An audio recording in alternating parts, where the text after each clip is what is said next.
How now, brown cow? Why is La Mer so expensive? You're going to want to stay to the end on this one. My name's Jade, I'm a dermal clinician and I love breaking down skincare brands and their philosophies. This video is not complete without my pearls. La Mer is made from macrocytist, which is a form of a giant kelp. No, darling, I don't know what yellow is. I don't drink yellow.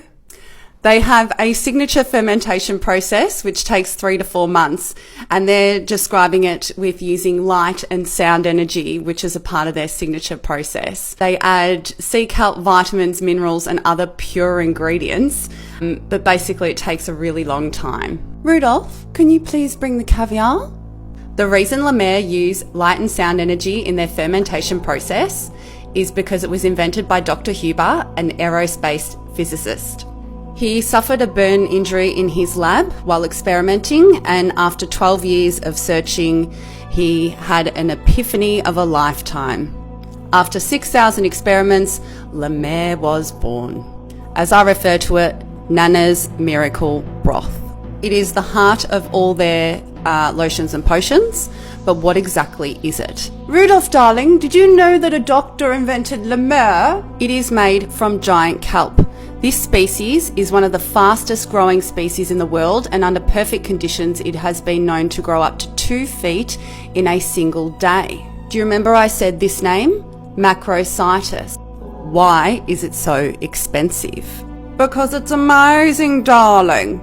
If it is the fastest growing plant in the world, then it would be the most abundant. Oh dear, that's not very exclusive.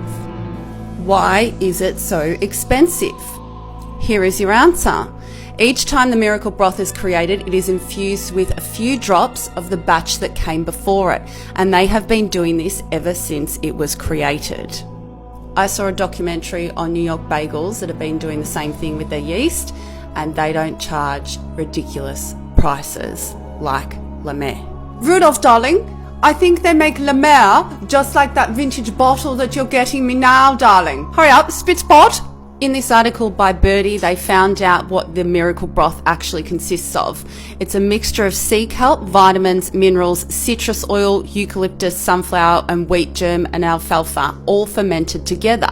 It goes on to say that someone has tested the cream and said that it is one of the best anti-inflammatories they've ever used, and that's why it was able to help heal Dr. Huber's scars. But hang on a little second, hold the phone. Dr. Huber invented La Mer in 1965.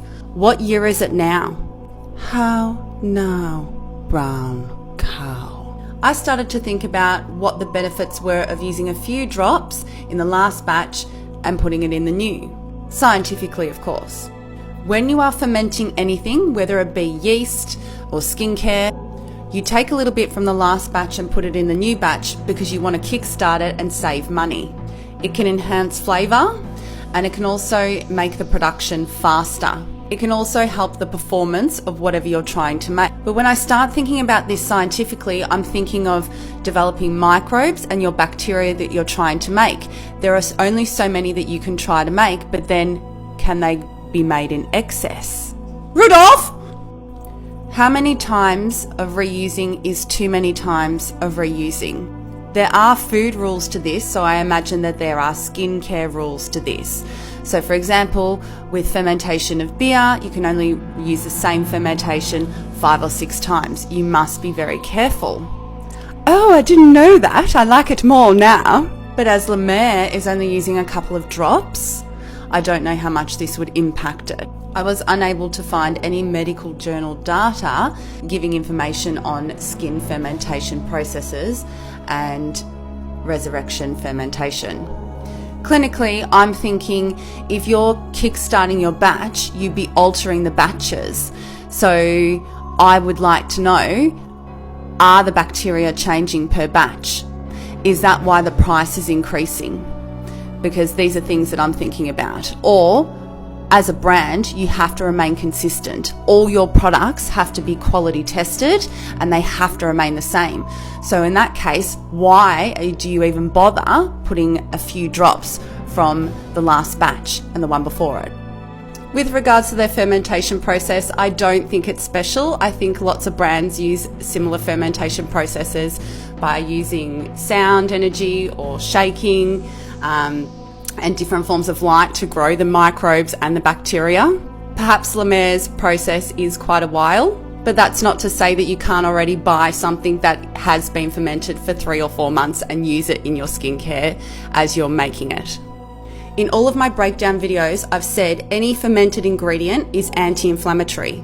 They all have anti-inflammatory properties. They hydrate the skin, they help the microbiome, thus helping with inflammatory mediators and cytokines, no matter the ingredients. Obviously, different ingredients will do different things, but it doesn't really matter what it is. Each ingredient will have a different property. Now, I'm no Dr. Huber, but I can tell you how to care for a burn if you've been experimenting. First and foremost, get to your doctor, go to the hospital. If you have an iron burn, a hair straightener burn, an oven burn, use Stratamed for 7 days. Then go on to Strataderm for the next 6 weeks, because this is clinically what we do in the year of 2023. Oh, Rudolph, darling. Rudolph, Rudolph, darling, I'm watching it on the talk.